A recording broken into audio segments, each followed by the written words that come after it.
ala sayyidina Muhammadin wa ala alihi wa sahbihi ajma'in, amma ba'du.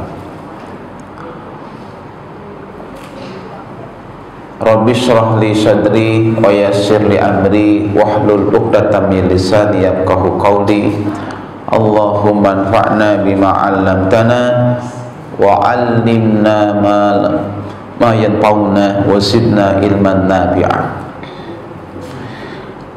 Para bapak dan adik-adik remaja jemaah Masjid Al-Hidayah rahimakumullah, kita bersyukur kepada Allah Subhanahu wa ta'ala yang telah menumbuhkan di hati ini rasa yang mulia ini. Besar harapan kita semoga Allah menerima segala amal ibadah kita. Amin ya rabbal alamin. Para jemaah yang saya muliakan, salah satu konsekuensi iman, tuntutan iman yang harus kita tunaikan, yaitu kita harus ridho kepada Allah Subhanahu wa ta'ala. Kalau kita kaji tentang bab muqtadayatul iman dalam akidah Islamiyah, bahwa ketika kita sudah menyatakan beriman kepada Allah, itu banyak sekali konsekuensi yang harus kita tunaikan. Karena kalau tidak kita tunaikan, kalau tidak kita tepati, maka bisa jadi iman kita itu tidak akan mendapatkan legitimasi dari Allah, tidak akan diakui oleh Allah Subhanahu wa ta'ala. Di antara konsekuensi iman itu adalah ada di situ amal soleh, ya, ada di situ cinta kepada Allah, ada di situ taat kepada Allah, ya, dan ridho kepada, ya, Allah Subhanahu wa ta'ala. Nah, malam ini kita fokus tentang, ya, ridho kepada Allah Subhanahu wa ta'ala. Jemaah semuliakan, ridho kepada Allah ini merupakan puncaknya keimanan, ya. Dan ridho kepada Allah ini adalah salah satu, ya, harga yang mesti kita bayar agar kita mendapat tiket surga dari Allah Subhanahu wa ta'ala, ya. Maka, ya, Nabi kita Muhammad, ya, itu sampai memberikan garansi, jaminan, ya, bahwa dia akan menjamin surga. Bahkan Nabi sendiri yang akan menjemputnya untuk masuk surga. Kepada siapa? Kepada umatnya yang ridho kepada Allah sebagai Tuhannya. Nabi, ana zaimun, aku sebagai penjamin, aku akan berikan garansi, bahkan akulah yang akan menjemputnya, akan aku raih tangannya, aku tuntun dia sampai ke depan pintu surga. Kepada siapa? Kepada man radiya billahi rabba, kepada umatku yang ridho Allah sebagai Tuhannya.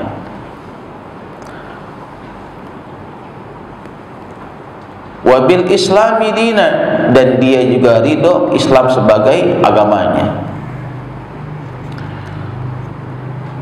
Wabi Muhammad nabiyya wa rasulah, dan dia juga ridho kepada Nabi Muhammad sebagai Nabi dan Rasulnya. Itu hadis sahih ya. Maka kita di antara zikir yang disunnahkan dibaca ada namanya zikir ridho ya. Zikir ridho ini sunnah dibaca. Kapan? Pagi dan sore baca zikir ridho.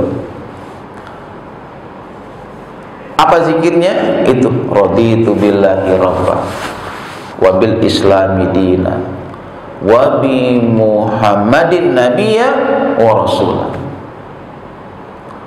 Setelah baca zikir itu, ulama mengajarkan kita berkata di hati kita, ngomong kepada Allah ya, sambil berkata di hati kita, ya Allah, apapun yang kau takdirkan kepada hambamu hari ini, hamba ridho, ya Allah menerimanya.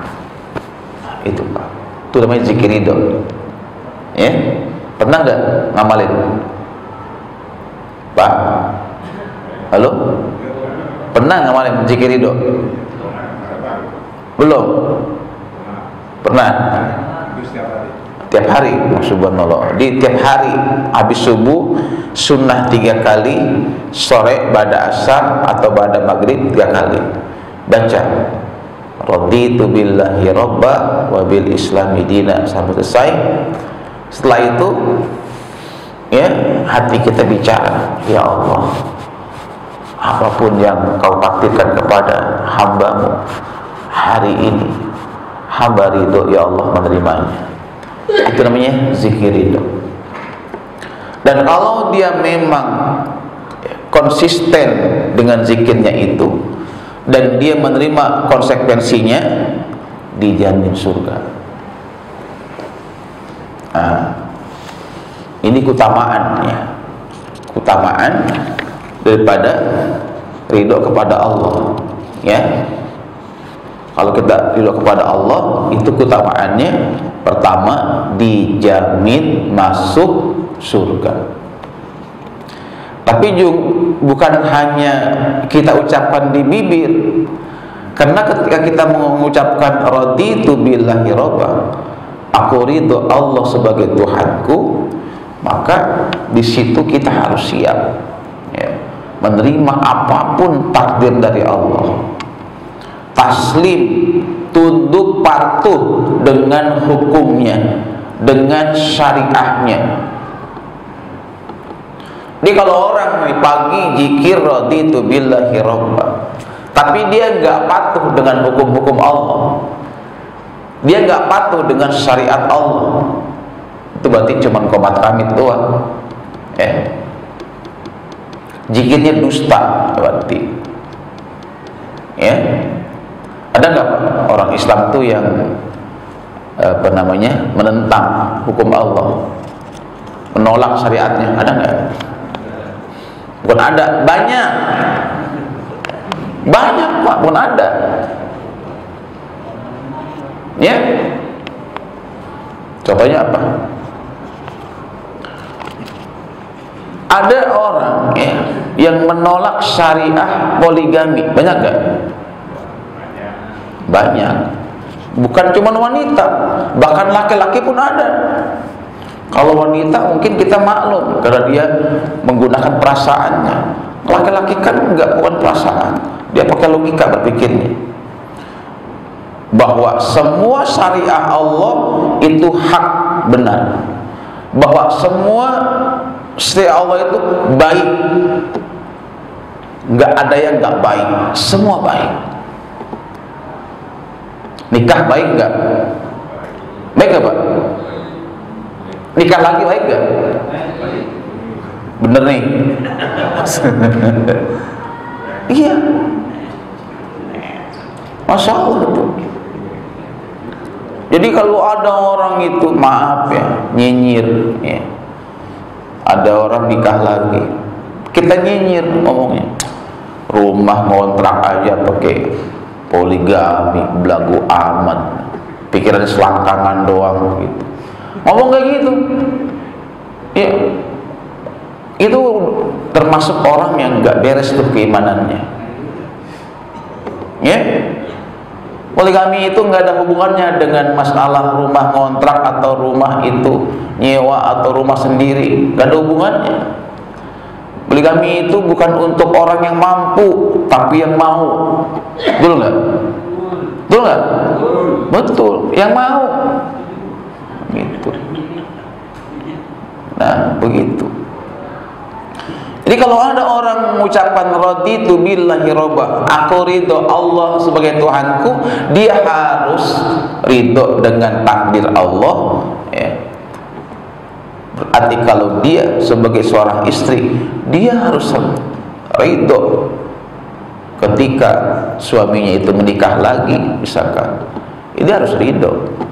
Kenapa? Itu udah bagian daripada takdir yang harus dia terima dan mendukung suaminya, bahkan mencarikan suaminya istri yang kedua. Nah, ada nggak gitu, Pak? Ada nggak? Ada, Pak. Nggak ada. Nggak banyak hari ini, Pak, istri itu mencarikan istri kedua buat suaminya. Ada. Ya, Bapak kalau ngopinya kurang jauh aja. Ngopinya jauh dikit ada. Gitu ya, ada. Ya, ada. Ya. Jadi Pak, nih gini, ketika Allah itu berfirman fankihu ma tabalakum minan nisa'i masna wa sulasa wa ruba, ini kan firman Allah, nikahilah kata Allah wanita yang kamu suka, boleh 2, boleh 3, boleh 4. Berarti Allah sudah menyiapkan laki-laki yang mampu menikah lebih dari 1. Ada yang isinya 2, 3, bahkan 4. Dan 4-4-nya itu semua dikasih nafkah lahir batin. 4-4-nya akur, ada. Cuma kita yang belum tahu. Kita tahunya itu yang berantem, yang cakar-cakaran, sinetron gitu kan. Tapi yang akur, harmonis nggak diungkap, nggak di blow up gitu. Banyak, Pak. Ketika Allah berfirman tentang nikahilah wanita yang kamu sukai 2, 3, 4, berarti Allah udah siapkan perempuan-perempuan yang siap jadi istri kedua, ketiga, keempat. Begitu Pak logikanya. Ya. Dan di situ ada kebaikan, ada keberkahan, ada manfaat. Kita memuliakan wanita, kita memuliakan para janda-janda, betul? Betul nggak? Timbang janda itu akhirnya karena gak ada suami jadi fitnah, ya kan? Akhirnya karena gak ada pekerjaan dia sampai ngejual diri, banyak Pak. Jadi ya ngejual diri jadi PSK demi menghidupi anak-anaknya. Wow, banyak seperti itu. Mendingan kita selamatkan. Kan Nabi itu sampai bersabda, ya, Nabi sampai berpesan dalam hadis yang sahih, as-sa'i al-armalati wal miskin kal mujahid fisabilillah au kal qaimi la yabturu au kas-shaimi la yubtiru, rawahu Muslim. Siapa laki-laki yang berusaha, ya, berusaha meringankan penderitaan, beban para janda-janda, orang miskin, maka dia seperti mujahid fisabilillah, lagi jihad jalan Allah, seperti orang yang tahajud sepanjang malam, dan seperti orang yang siangnya puasa nggak putus-putus. Subhanallah tuh mujahid, Pak. Dia kalau bapak nih nikah sama janda 10 tahun, dihitung 10 tahun tahajud terus, mantap gak tuh? Dihitung lagi puasa 10 tahun terus, mantap gak Pak? Loh, mantap itu. Berani kagak? Nah itu dia masalahnya, kagak berani gitu ya. Ya, ini Nabi yang bersabda, ya, ada sahih Muslim, memotivasi kita supaya kita itu punya perhatian dengan mereka. Dan kata ulama hadis, puncaknya seorang memperhatikan puncaknya seorang itu berbuat baik dengan janda itu dengan menikahinya. Tuh, orang menikahinya itu semuanya dapat. Ya, anaknya yatim, kita nyantuni yatimnya, dapat semuanya. Dapat pahalanya, pahala jihad, pahala puasa, pahala saum, tahajud sepanjang hari, sepanjang malam. Luar biasa itu kan. Ini syariah, ini adalah hukum Allah yang kita harus ridho menerimanya. Tapi hari ini banyak orang yang menolaknya, yang nyinyir kepada orang yang melakukannya. Kalau kita memang belum mampu, ya, karena kita lemah, iman kita lemah, keuangan kita lemah, sama istri kagak berani, takut, ya kan? Betul. Minimal jangan nyinyir, ya.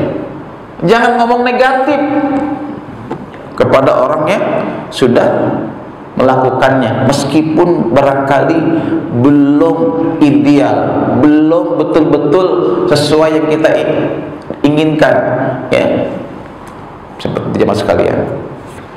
Ya, jadi ternyata kalau kita ridho kepada Allah, ini surga jaminannya, ya, masya Allah.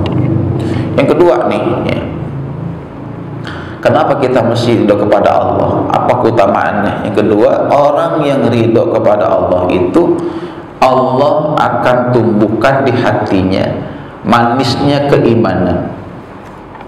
Iman itu ada rasanya. Kita bisa merasakan nikmat manisnya itu iman kalau sudah ada di sini ridho kepada Allah. Ya. Ridho dengan takdirnya, dengan syariatnya, ridho dengan Rasulnya sebagai nabinya, ridho Islam sebagai agamanya, maka akan ada rasa di sini indahnya iman, manisnya keimanan.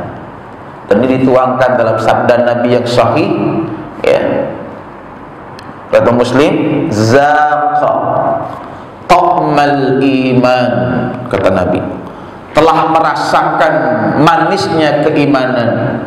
Siapa yang merasakan manis keimanan? Man radiya billahi rabba wa bil islami dina wa bi muhammadin nabiy wa rasulah.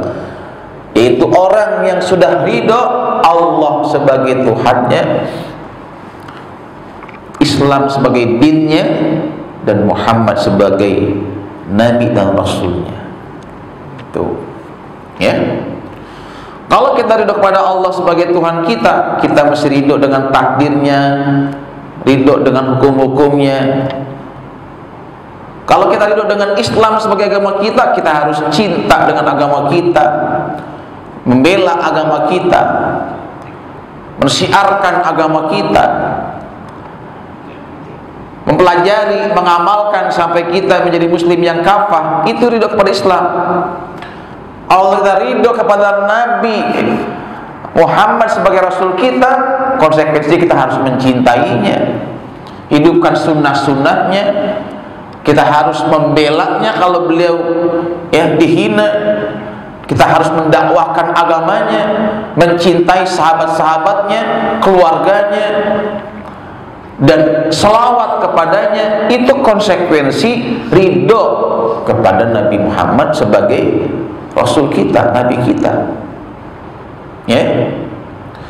Maka, ya, Allah, ya, berikan anugerah yang tidak bisa dihitung dengan angka-angka.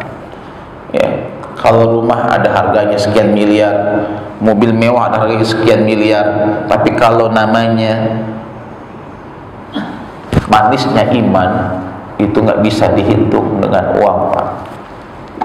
Karena adanya di kolbu, di hati, ya. Maka orang-orang yang sudah merasakan manisnya keimanan, ya, biasanya orang itu, ya, akan, ya, menyesuaikan, ya, hidupnya dengan apa yang dimaui oleh Allah, apa yang diinginkan oleh Allah. Terserah Allah aja gitu. Karena dia sadar diri sebagai hamba yang gak bisa menolak apa yang sudah Allah tentukan, Allah takdirkan. 50.000 tahun sebelum adanya langit dan bumi, Allah sudah tulis tentang takdirnya. Ya, ini jemaah saya muliakan. Jadi manisnya keimanan itu ternyata akan kita dapatkan kalau kita itu ridho kepada Allah Subhanahu wa taala. Ya. Kemudian keutamaan yang ketiga, ya, bahwasanya orang yang ridho kepada Allah, ya, termasuk adalah orang yang akan diberkahi kehidupannya oleh Allah Subhanahu wa taala. Nih, ya, ini ketiga. Hidupnya penuh dengan keberkahan. Ya. Sumbernya dari hadis yang sahih dari Imam Ahmad dan disahihkan oleh Syekh Al-Albani. Tetapi sungguhnya Allah akan menguji hambanya dengan apa yang dia berikan. Barang siapa yang ridho dengan pemberian Allah, maka Allah akan memberkahi pemberiannya dan akan memperluasnya, akan mengembangkannya. Namun jika dia tidak ridho, maka Allah tidak akan memberkahinya. Tuh, ya. Di keberkahan itu akan kita dapatkan kalau kita ridho kepada Allah. Berkah itu bisa nempel di tubuh kita. Apa ciri tubuh itu berkah?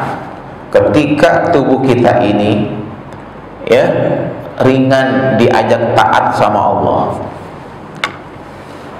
Tangan kita ringan untuk sedekah, ringan membantu orang yang kesusahan, ya, ringan untuk berwakaf, berzakat. Lisan kita ringan untuk berzikir, beristighfar, bersalawat. Lisan kita itu ringan diajak untuk membaca Al-Quran setiap hari. Kaki kita ringan diajak ke masjid. Ya, nah ketika tubuh kita ini ringan untuk taat kepada Allah, ringan untuk ibadah kepada Allah, itu tanda tubuh kita diberkahi oleh Allah.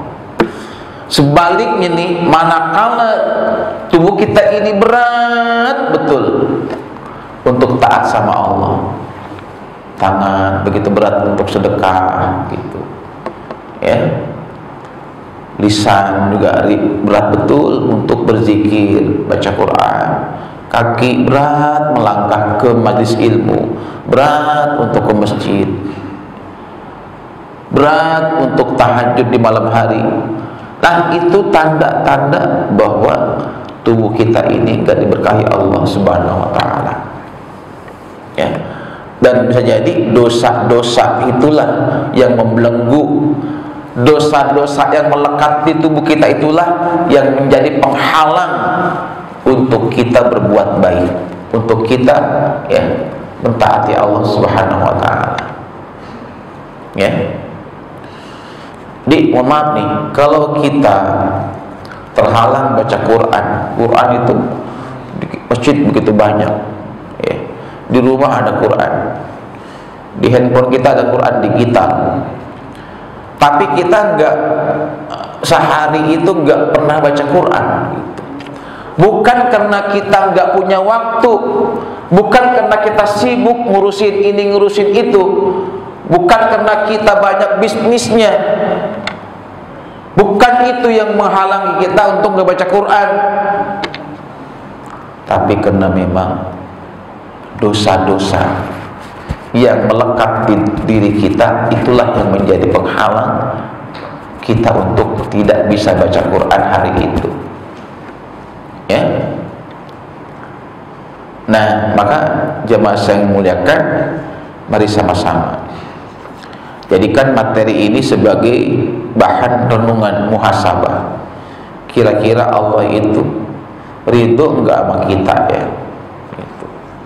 Karena kan tanda-tanda bahwa orang itu sudah diridhoi oleh Allah, ya. Kalau kita baca dalam kitab Al-Hikam, ya, karangan Al-Imam Ibnu Athaillah, ya, tanda-tanda bahwa Allah mudah ridho kepada hambanya, kata beliau, mudah melaksanakan perintah-perintah Allah, mudah untuk, ya, menerima berbagai bentuk syariahnya, perintah-perintahnya, ya. Itulah tanda Allah udah ridho, gitu. Maka saksikan orang-orang yang Allah ridhoi, nabi-nabi, ya, sahabat-sahabat, mereka adalah orang-orang yang Allah ridhoi, dan mereka begitu mudah melakukan kebaikan, ya. Coba, sahabat itu ada gak yang gelarnya MPD? Ada gak yang gelar doktor? Ada gak? Semua sahabat gelarnya apa? Radhiyallahu anhu. Artinya apa? Allah sudah ridho kepadanya. Kenapa Allah ridho kepada sahabat? Karena sahabat itu konsisten dengan keimanannya. Sahabat itu, ya, sudah menunjukkan, ya, keikhlasannya, kesungguhannya, ketakwaannya kepada Allah Subhanahu wa taala. Dan semua syariat Allah itu sudah diamalkan oleh para sahabat.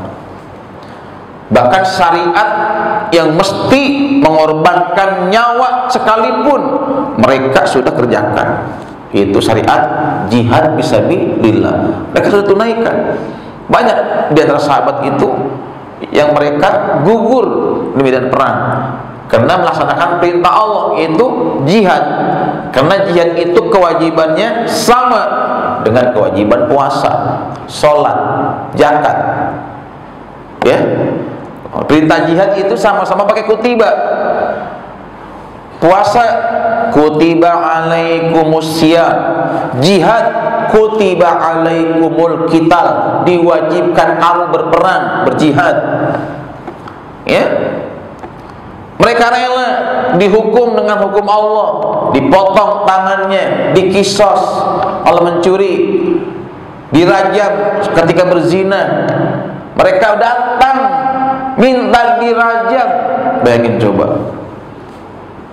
Karena mereka sadar Allah yang wajibkan itu kisos, kutiba alaikumul kisos, diwajibkan atas kamu hukum kisos. Nah, coba kita saat ini, jangankan kisos, potong tangan, rajam, ya, hanya hukum Allah, ya. Tadi itu ta'adud, poligami, ya, yang enak, padahal itu ibadah yang paling enak. Banyaknya protes, betul? Betul nggak, Pak? Nah, apalagi jihad, nyawa taruhannya. Ya Allah, ya. Jadi mereka laksanakan semua. Ya, ada sahabat, sahabiyah namanya, perempuan. Ya Rasulullah, aku telah berzina, kisoslah aku. Tuh, bayangin. Datang minta dihukum, dikisos.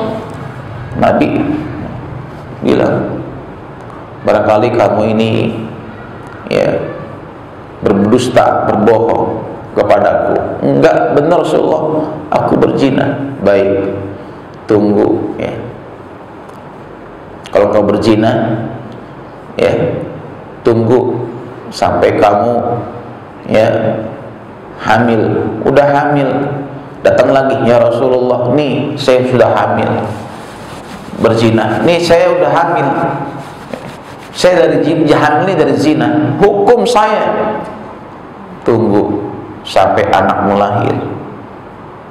Anaknya lahir, datang lagi, ya Rasulullah, anak saya sudah lahir, ya, hukum saya. Sampai segitunya orang kok pengen dirajam, pengen dikisos, datang berkali-kali. Coba ya, ada nggak sekarang orang korupsi datang tiba-tiba gitu, saya datang, saya korupsi, ya, tolong tangkap saya, ada kayak gitu?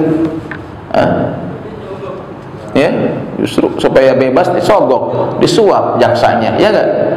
Kayak gitu, Pak. Jadi sahabat itu luar biasa. Mereka itu menangis ketika yang lain jihad, dia nggak berangkat jihad karena nggak punya kuda, nggak punya harta yang mesti dibawa untuk jihad. Karena jihad pakai harta, dia mesti beli kuda, dia mesti pakai pakaian perang, segala macam. Ya, udah aja. Subhanallah, ya. Baik ya, waktu itu cepat sekali ya, nggak terasa. Ini nanti materi nyambung ya, ya nyambung. Tadi ada usulan dari jamaah, diteruskan azan dulu, habis azan sambung sampai waktu qomat ya. Dia nggak ada qobliyah, karena qobliyahnya sunnah qobliyah isya itu ghair muakkad, nggak apa-apa, langsung nanti qomat setelah azan. Silakan azan dulu.